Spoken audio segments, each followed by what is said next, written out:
राधे राधे प्रिय भक्तों, यदि आपके जीवन में दुख, चिंता और परेशानियां बढ़ती जा रही है और मन को कहीं शांति नहीं मिल रही, तो आज की यह पावन कथा आपके जीवन में नया प्रकाश ला सकती है।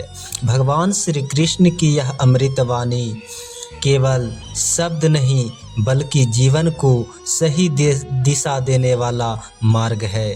जो व्यक्ति प्रतिदिन रात को सोने से पहले श्री कृष्ण के उपदेश सुनता है, उसके मन की बेचैनी धीरे धीरे समाप्त होने लगती है और हृदय में सकारात्मक ऊर्जा का संचार होता है। मित्रों, महाभारत के युद्ध में अर्जुन भी मोह, भय और निराशा से घिर चुके थे। तब स्वयं श्री कृष्ण ने उन्हें गीता का ज्ञान देकर समझाया कि परिस्थितियां चाहे कैसी भी हो, मनुष्य को अपने कर्म और सत्य का मार्ग कभी नहीं छोड़ना चाहिए। आज भी वही गीता हमें कठिन परिस्थिति में आगे बढ़ने की प्रेरणा देती है। कहा जाता है कि शब्दों की ताकत आवाज़ से नहीं बल्कि विचारों की गहराई से पहचानी जाती है।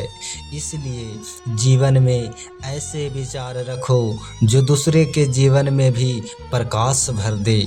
जो बीत गया उसके लिए दुखी मत हो और जो आने वाला है उसकी अधिक चिंता मत करो, क्योंकि जीवन का सबसे सुंदर सत्य वर्तमान में छिपा होता है।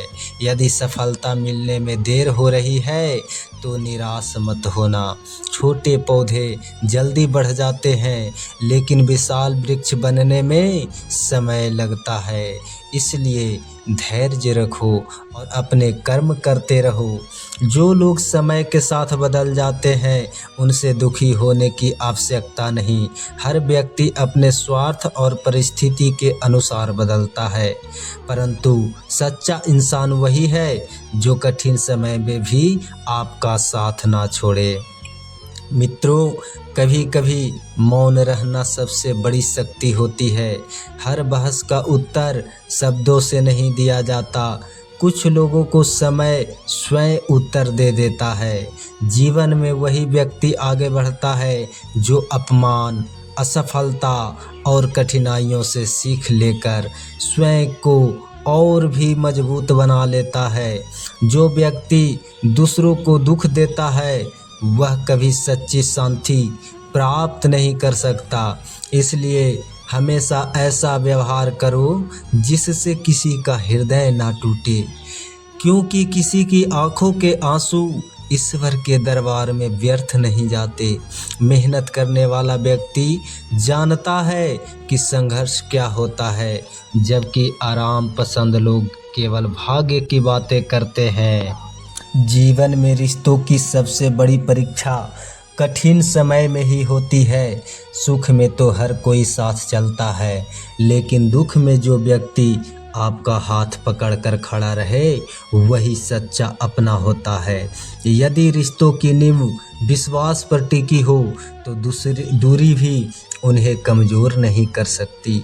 मित्रों, आज की यह कथा एक ऐसे महान राजा की है जिसने अपने वचन की रक्षा के लिए अपना संपूर्ण राज, धन और सुख त्याग कर दिया।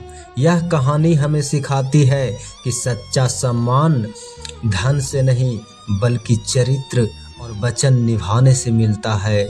बहुत समय पहले सतयुग में आनंदपुर नाम का एक समृद्ध राज्य था।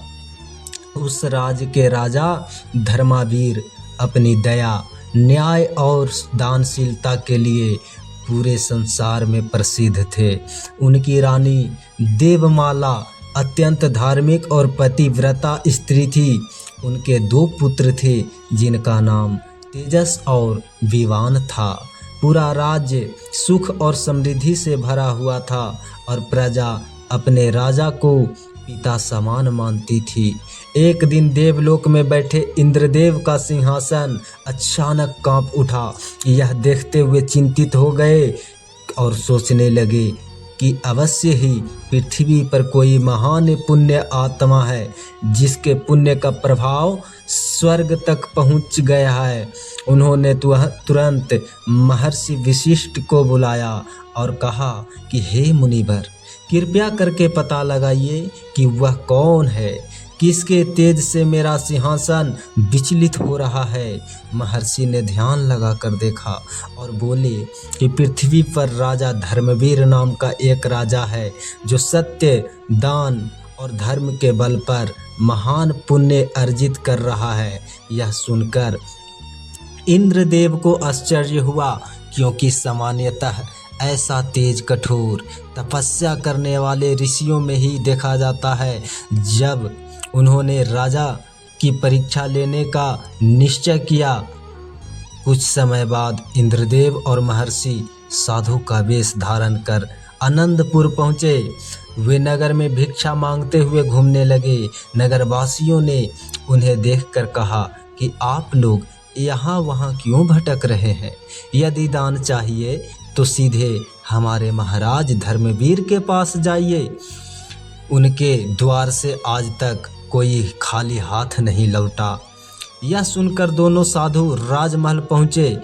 राजा धर्मवीर ने उनका स्वागत अत्यंत श्रद्धा से किया, उनके चरण धोए, आसन दिया और विनम्रता से पूछा कि महाराज, आप क्या चाहते हैं? तब साधुओं ने कहा कि पहले हमें वचन दीजिए कि हम जो भी मांगेंगे आप वह अवश्य देंगे। राजा ने बिना संकोच वचन दे दिया। तब साधुओं ने कहा कि राजन, हमें आपका पूरा राज्य चाहिए। यह सुनकर दरबार में सन्नाटा छा गया, लेकिन राजा धर्मवीर मुस्कुराए और बोले कि यदि यही आपकी इच्छा है तो आज से यह राज्य आपका हुआ। उन्होंने अपना मुकुट उतारकर साधुओं के चरण में रख दिया। इसके बाद साधुओं ने कहा कि आपको आज ही यह राज्य छोड़ना होगा और अपने साथ कुछ भी नहीं ले जा सकते। राजा ने अपने वचन की रक्षा के लिए सब कुछ त्याग कर दिया। रानी और दोनों पुत्रों के साथ साधारण वस्त्र पहनकर वे महल से निकल पड़े। राजा का यह त्याग और धर्म देखकर स्वयं देवता भी भावुक उठे। आगे चलकर भगवान ने उनकी परीक्षा समाप्त की और उन्हें पहले से भी अधिक सम्मान और सुख प्रदान किया। मित्रों, यह कथा हमें सिखाती है, जीवन में धन, वैभव और शक्ति से बड़ा होता है मनुष्य का चरित्र। जो व्यक्ति कठिन समय में भी सत्य और धर्म का साथ नहीं छोड़ता, अंत में विजय उसी की होती है।